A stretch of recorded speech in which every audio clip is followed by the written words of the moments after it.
Assalamualaikum warahmatullahi wabarakatuh. Di video kali ini saya akan mentutorialkan cara membongkar mesin Mio Soul GT125 dengan kendala sekarang loss kompresi dan kendala sebelumnya ini motor berasap di bagian knalpotnya. Langsung saja kita proses pembongkaran. Kita lepas bagian jok, kemudian kita lepas selang injektor menggunakan obeng min. Tinggal kita angkat saja ke atas.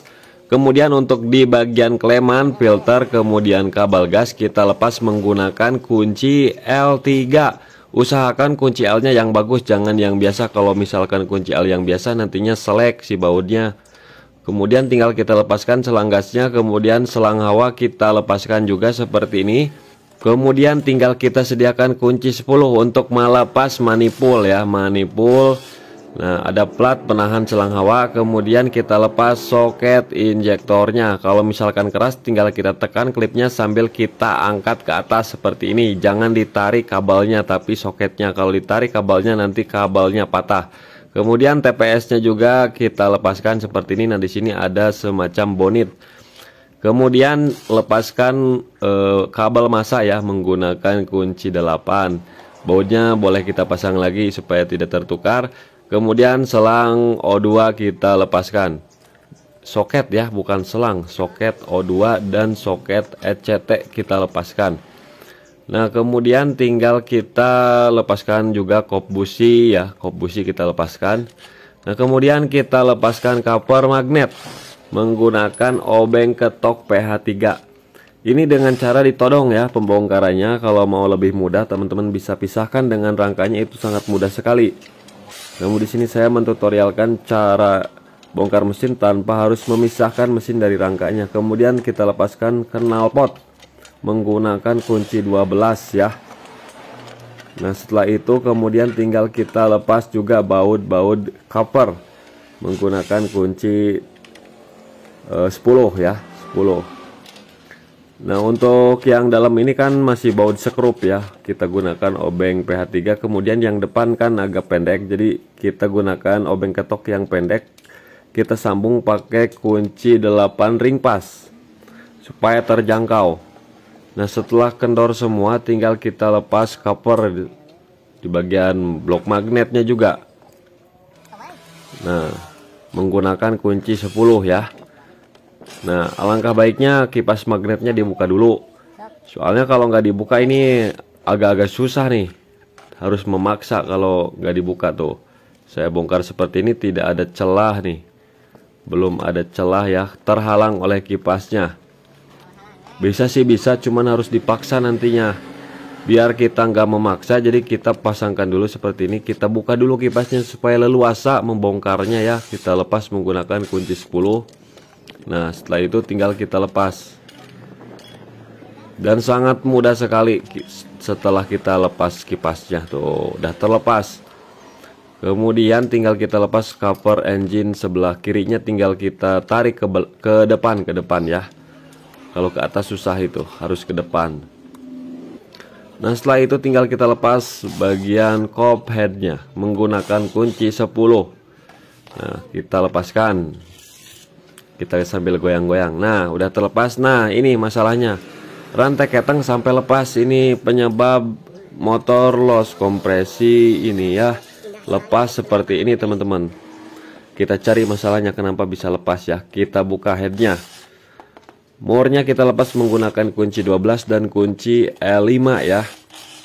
Yang 4 itu 12, yang di pinggir itu kunci L5. Nah, dan untuk ringnya itu menyatu ya, kotak seperti itu. Kalau yang L5, baut L5 itu ada ring juga. Jadi berhati-hati, takutnya jatuh ke bawah ya, ke dalam mesin begitu teman-teman. Nah, oke, setelah itu tinggal kita lepaskan mur baut ya, baut gigi sintrik menggunakan kunci 10. Kita tahan seperti ini. Nah, udah terlepas. Tinggal kita tarik saja ya teman-teman. Nah, headnya tarik ke depan bukan ke atas.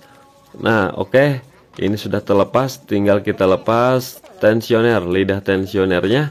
Kemudian blok piston kita lepaskan juga. Nah, kita tarik seperti ini ya. Nah, di sini untuk penarikannya juga harus berhati-hati. Nah, di sini ada macet di bagian bawahnya ya, karena banyak kerak teman-teman.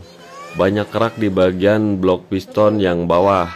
Jadinya kalau dilepas seperti ini agak macet tuh.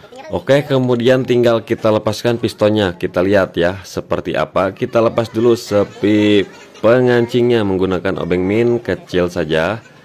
Nah, setelah itu tinggal kita lepas pennya ya. Harusnya mudah karena ini sudah berkerak pistonnya, jadi lepas pennya juga susah ya teman-teman. Jadi harus ada dorongan pakai ketukan. Nah, oke, ini udah terlepas tuh. Lihat, ini banyak kerak. Ini akibat dari piston ataupun ring piston sudah jelek. Ini ring piston ada yang ngancing-ngancing juga ya. Nah, ini jadi wajib ganti ini sebenarnya ya. Dan mau kita ganti juga teman-teman. Nah, kerak tuh di bagian atasnya itu akibat dari pembakaran apa coba? Itu akibat dari pembakaran oli. Oli yang terbakar jadinya berkerak. Kemudian kompresinya udah loss ya. Bisa teman-teman lihat di bagian belakang pistonnya itu udah banyak hitam-hitam seperti itu. Ada pembakaran yang tembus ke belakang. Jadi teman-teman wajib ya ganti piston. Kalau misalkan blok pistonnya masih bagus. Kalau misalkan blok piston masih bagus tapi udah gandat, ganti piston aja itu tidak sembuh sempurna. Jadi harus ganti satu set blok pistonnya ya teman-teman. Nah, ini masih bagus, cuman udah ada aus ya diameternya. Jadi wajib kita ganti satu set sama blok pistonnya. Kemudian kita cek di bagian klepnya tuh bocor teman-teman, akibat banyak kerak ya. Tuh bocor. Nanti kita sekir ulang, kita bersihkan aja kerak-keraknya ya.